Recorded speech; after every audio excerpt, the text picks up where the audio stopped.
Do you believe in the historical Jesus? That's a good question. Yeah, I was thinking about writing a book about this because I get the question a lot, and I unfortunately get quoted as someone who thinks that Jesus didn't exist, which I think is really very strange because I've written an entire book on what Jesus said and did. Okay. and for him to say and do anything, he had to exist. So I don't think there's any serious historian who doubts the existence of Jesus. There are a lot of people who want to write sensational books and make a lot of money who say Jesus didn't exist, but I don't know any serious scholar who doubts the existence of Jesus. And so we have more evidence for Jesus than we have for almost anybody from his time period. So, I mean, I'm not saying this as a believer. I'm not a believer, but as a historian, I'm just saying that you can't just kind of dismiss it and say, well, we don't know. I mean, you have to look at the evidence. So there is hard evidence, I think. Okay. I would look for archaeological evidence as well. Well, for example, we have one author who actually knew Jesus' relatives and knew his disciples. And who was that? Paul. How do we know that? Because we have Paul's letters. How do we know he didn't lie about it? Why would he lie about it? Well, the point.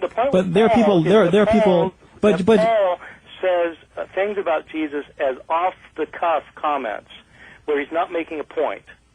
And see, that's very important to historians. In other words, a historian wants to find disinterested comments. Right. And Paul has disinterested comments where he says things, for example, about James, the brother of the Lord, which is just an off-the-cuff comment because everybody that he's writing to knows who he's talking about. So he just makes the off-the-cuff comment. That's very important information. And that is, if he wrote them. Disciples.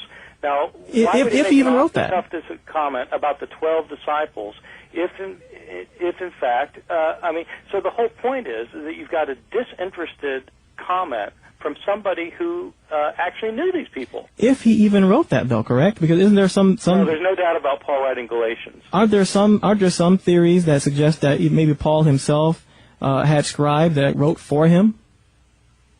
Well, every person who wrote epistles in the ancient world dictated them to scribes. Right. So how do we know then that? Well, how do you know Cicero wrote his letters? I don't. I'm not a historian, so I don't know much about Cicero. But well, I am a historian. I'm telling you. But there are some. but there are many historians who disagree with you, aren't they? No, none that I've ever heard of. Oh, really? Well, not serious historians. Not serious historians. Listen, I know thousands of scholars of the ancient world, and I don't know any one of these scholars who doubts that Paul wrote Galatians. Okay. So these are people who have devoted their lives to this, and a lot of them are like me. It's not that I've got a personal investment in Paul. I mean, I'm not even a Christian. Right. I'm just saying, as a historian, there's no doubt Paul wrote Galatians.